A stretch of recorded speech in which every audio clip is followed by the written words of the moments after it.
qeerroon naannoo Buraayyuu ONN'tti bilbilanii uummanni naannoo sunii rakkoo guddaarra akka jiru ibsaniiru. Qeerroon kun akka jedhutti poolisiin naannoo sunii fi raayyaan ittisa biyyaa naannoo sunii baay'ee ta'uudhaan naannoo Ashawaa Meedaa fi Keellaa jedhamu irratti uummata sakatta'aa akka jiran nam tokkollee karaa Amboo, karaa Giincii, Gindabaratti, Wallaggaarraa asii olee akka hin dhufne sakatta'aa akka jiran ibsaniiru. Akka qeerroon kun jedhutti makiinaa baay'ee dhibbaan lakkaawwamu dhaabaniiti nama bokkaa keessa dhaabanii eega sakatta'anii booda nama 500 ol ta'u gara saansurii kan jedhamutti kaampii keessatti fuudhanii akka deemanii ibsaniiru. Akka qeerroon kun jedhutti rakkoo guddaan akka jirus ibsaniiru. Uummanni garuu dideetuma gara Finfinneetti deemaa akka jirus ibsaniiru.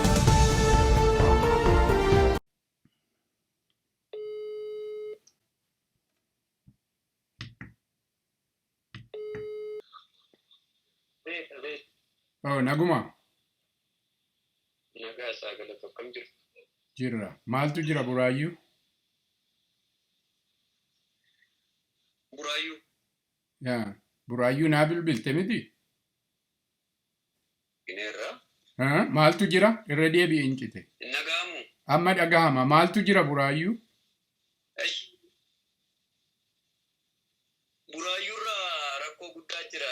Yoo mootummaan naftanyaa kun waraana baasee uummata sakatta'uudhaan uummatuma karaa deemuudhaaf ambulaadhuma uummata hojii hojjeturree nama karaa deemuu nama irreessa iddoo adda addaarraa dhufu naannoo Ampoo Addabaabayii jedhamutti naannoo Ashawaa Meedaa Keellaa iddoo 3-4 godhatanii uummata saamicha reebicha rooba garmalee roobaa ole keessatti uummata makiina keessaa harcaasanii waraqaan eenyummaa isaanii Oromiyaa kililii ibsataanan Oromoo ta'uu isaanii barraan nama tokkoon dabarsanii uummata kanan jedhamne lakkoofsi isaanii ammaa fi kan hin beekamne guyyaa walitti sassaabanii teechisaa oolanii makiina lakkoofsa 4 ta'e makiinuma mootummaatiin waan fudhatanii gara kan jedhamu Buraayyuutti fudhatanii mana hidhaatti naqanii makiina shammuu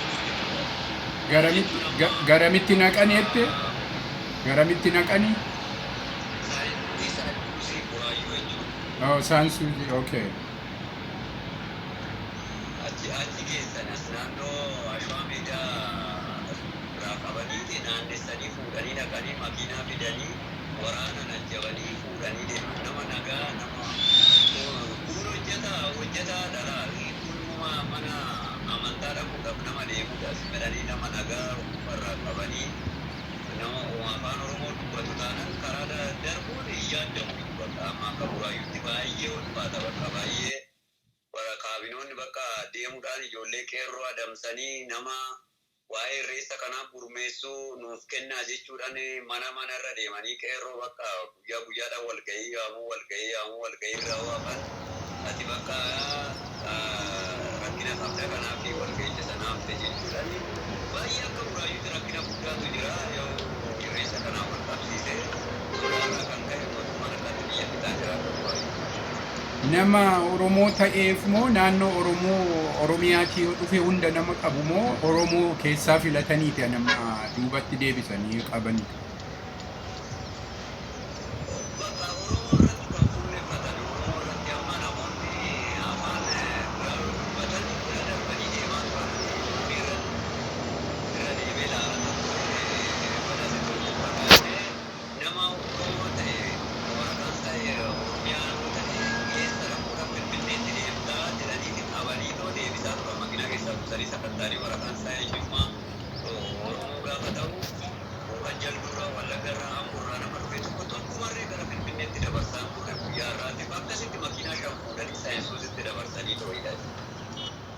Namni sirumayyuu daldalateen jiraatu jechaadha Oromoo waan ta'eef Finfinnee seenee yoo waa'ee irreechaallee kabajuu baate. Yoo amma isaan wal qabsiisaniiti akka namni hin dabarre akka namni darbee achi hin dhaqne kan isaan godhaatii jiran bakka irreessa kana danquu barbaadanidha amma kan hojii akkasii hojjechaa jiran. Wow. Uummannoo maal jechaa jira reegaa kana maal gochaa jira amma qeerroon isinoo maal gochaa jirtu maal yaadaa jirtu?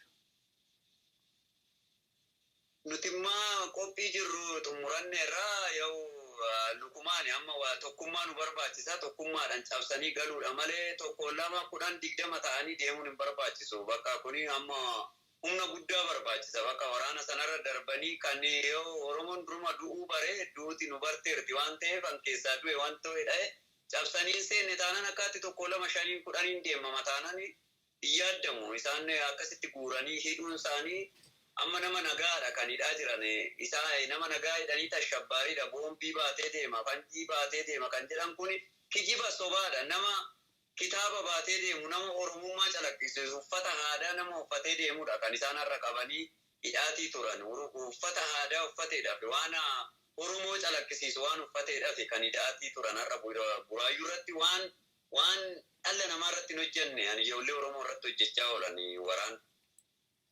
Kun baay'ee nama gaddisiisa. Karaa Salaalees ijoolleen kanuma bilbilanii nutti himanii iddoo adda addaatti keellaa godhameetiin Oromoo yoo taate gara Finfinnee akka hin deemne godhamaa jira jedhanii karaa hunda akkas gochaa jiru. Oromoon egaa Oromoon siruma mirgayyuun qabu jechuudha Finfinnee keessa seenee daldalatee jiraachuudhaaf fira gaafachuudhaaf iyyuu jechaadha akka amma godhamaa jiru kanatti. Hin danda'amu yaadamu bakka yoo mootummaa naftanyaa waan ta'eedhaa fi uummata Oromoo hin barbaadu warra soddoliisaa kan ta'eedhaan isaan amma nama muraasan kan jedhan sodaarraa kan ka'e wixxirfateedha mootummaan uummanni Oromoo immoo waggaa kana achi dhagnee bullee guyyaa lama bulleedha kan irreessa irreeffanne eenyumtuyyuu kan mana bulee hin jiru hin beekaa irreessa kanarraa nuti sargii yaamamnu sargii yoo waan cidha wayii yoo ta'eedha kan waraqata waamamu inni kaabinee isaa walitti yaamee walgahii dhaqneerra walgahii irratti nuti walgahii amma nuti kan dhaqne waa'ee odeeffannoo kana fudhanna jenneeti nama shakka walgahii sanayyuu hin yaamani bakka siistamii an seenne waan irra isaan irraa qorachaa turre akka Finfinneetti nama 5,000 jedhani akka immoo hora Harsadeetti nama 6,000 jedhan achi deebi'ee buraayyuu irratti gaafa guyyaa 30 hin jira. Malkaa Ateetee kan jedhamu isaas isinitti himna nama ba'u. Isin immoo warri qeerroo akka buraayyuutti poolisii faana ulee qabattanii uummata gara biraatii dhufu poolisii faana ulee qabattanii deebistu. Qeerroo walitti naqanii sabaaf saba Oromoodhumaaf Oromoo wal nyaachisuu barbaadu. Jarri isaan numaan walitti buusuu barbaadu. Hojiin isaanii waan nama garramuudha. Waan isaan dalagaatii jiran akka magaalaa buraayyuutti kaabineen deemanii humnaan ijoollee barri ankwaakwanii wayin walgahiin baatan taanani naannoo kanaa deemtu gara buraayyuu kanatti immoo hojjeta dafqaan bulaadha kan baay'atu waan ta'eef badiin buraayyuu irratti ijoollee Oromoo irratti hojjetamaa jiru waan odeeffamee dhumuus miti tokkummaa keenya cibsinee tokkummaadhaan hin deemne taanan har'as borus badiidha. Mootummaan kuni mootummaa nama nyaataa waan ta'eef akka uummanni tokkummaadhaan ka'u sinis akka miidiyaatti nu cimsuu qabdu akka rafaan jirre akka sirriitti hojjechaa jirtan hin beekna waan ta'eef tokkummaa nu barbaachisaa jedha. Galatoomi kun gaan akkana jedha walgahii waamaniiti jechaadha ijoollee qeerroo fi qarree. Walgahii yaamaniiti sinii ijoollee qeerroo akka buraayyuutti jechuudha. Poolisii faana ba'aatii ulee qabadhaatii fuula addaa kan ta'e nama kireeffataa naannoo buraayyuu daasporaa kan jedhamu irratti nama kireeffataa nama torbee kanaan as dhufee irratti hiikuusidhaa qabee 2003 kanarraa qabee nama dhufee poolisaa nama adda ta'e bilbila nutti himaa guyyaa jedhanii guyyaan guyyumaarraa reegisee sadii amma dhufee makina waraanatiin dhufanii maaltu jira waan haaran nama shaantaa baatee deemu argitan qabaatii gara keenya fidaa fuula haaraa argitan sirma bakka bilbila nurratti bilbilaa kan jedhamudha. Oodichi jedhaniituma ijoolleen immoo fudhatanii namni kana godhu hin jiru qeerroon kana godhu hin jiru. Lagisee innaa sanaaf akka hin qabamnee fi akka isaan fuularra nama hin beekamne namni iyyii jedha malee namni kana godhu hin jiru. Isaan shirri isaan tataa jiran shirri isaanii baay'ee fagoodha kaabinoonni jechuudha. Uummanni akka Oromootti akka Oromiyaatti mirga ni qabdu mirga mootummaa seerumti mootummaan baase suni namni iddoo barbaade deemee daldalatee jiraachuu danda'a. Kan ammoo maqaa Oromoo ta'ee aadaa Oromoo uffatanii fi kan akka namatti nama uguruun akka magaalaan seenne gochuun kuni seeruma ofii isaanii baasan sun cabsaa jiru jecha.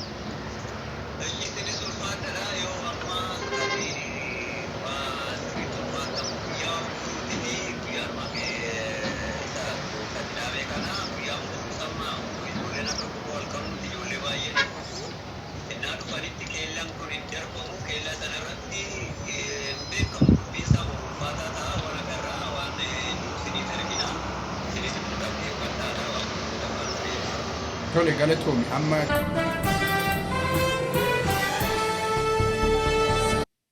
itti gaafatamaa poolisii naannoo Buraayyuu sarjan Lalisaa Bilbillee gaafanne irraa akka asii gadii kanatti nuu ibsaniiru otoo dubbii keenya hin fixiin garuu narratti cufaniiru. Wajjumaa dhaggeeffannu. Akkanumas uummanni naannoo Awwadaay ONN'tti bilbilanii rakkoon uummata sun irratti ga'u guyyaa guyyaatti dabalaa akka deemaa jirus ibsaniiru. Akka uummanni naannoo sunii jedhutti raayyaa ittisa biyyaa duwwaa otoo hin ta'iin raayyaa biyya Eertiraarraa dhufeen sakatta'amaa akka jiranis ibsaniiru.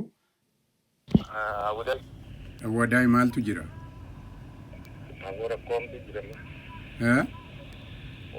Waraana Eertiraatu baanum na deema. Waraana Eertiraatu kana ta'e kun hoggantoota keessa kanarraa ula yaa'u jira. Dhugaamoo? Wallahi dajii akkana Oromoo akkanattiin harkaan qaqqabaa harkaan waraana biyyaan. Waraana afaan Oromoon dubbatanii waraanichi? Afaan Oromoo dubbatu ni jira. Afaan Amaaraa dubbata. Kanaafuu amma maaliin beektan Eertiraa ta'uu isaanii? warra Eertiraan naqatee gargaarsa. Akkamitti beektanii jechuudha Eertiraa ta'uu isaa? Makiinaa isaaniitis ni beekna, isaanis ni beekna. Okay, akkamitti beektu? Akkanuma beekna. Haasawaa irraa fudhannee haasawaa miidiyaa himi. Tigiriffas taasa'u? Tigiriffaan haasawne ayyaa. Tigiriffaa haasawuun isan. Okay. Maal jedhu namoo callisaniitiin qabu? Callisaniitu akkanuma uleen nama reebanii bakka sigaaratu magaalaati manguddoo magaalaa saddeetti dhageessu. Kana jechuun mana hidhaa bakka guutan. Nama utuma homaan godhiini? Hawaan takkan godhin hataa hojjettu. Godhi. Okay, hin baafna galgala kana. Akkan jee. Amma garaa hidhannoo bichaadhoonni nu baata. Tole. Ergaan kee maali uummata Oromootiif isa biyya alaaf keessa jiruuf ergaan kee maali? Tokkummaa namuu tokkummaa dallaa qabsoota itti dhufuu. Yaa. Tole. Tokkummaa qabsoota itti dhufnee haasawaa inni oofu kana ilaalchasaa kana dha'uudha nuti. Tole. Tole. Ilaalchasaa kana dha'uudha kaan tokkoomne. Tokkummaa duwwaaf barbaachisa miti. Tokkoo fi qabsoo hidhannoo dhaggaluudha nuti kanan barbaadu. Uummanni maal jechaa jira waggaa akkanuma callisanii wattaadar Eertiraa dhufee akkana godhu kana? Uummanni moo? Maal jedha? Qeerroon uummanni garaasaa ta'e uummanni hawaasni? Hawaasni yaa. Garaasaa keessa waan isa baasu ni beekame? Yaa. Waan isa baasu hawaasa garaa ni beekame garaasaa keessa? Tole. Kanaafuu Juwaar arrabsaadhaa Juwaar hin beeknuu jala aljaniitu hawaasa bulchaa jechuudha. Akkas jechaa jiru? Hayi walgahii gaafanii akkas jechaa jira hawaasa ilmaan keessan fidaadhaa. Ilmaan fidaadhaa.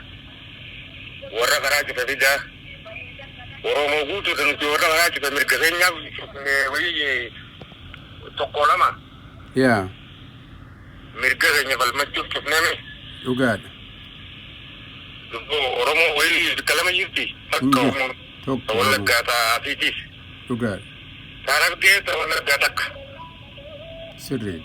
Kana isaan kalama baasnee Oromoo nyaachisuuf barbaadan.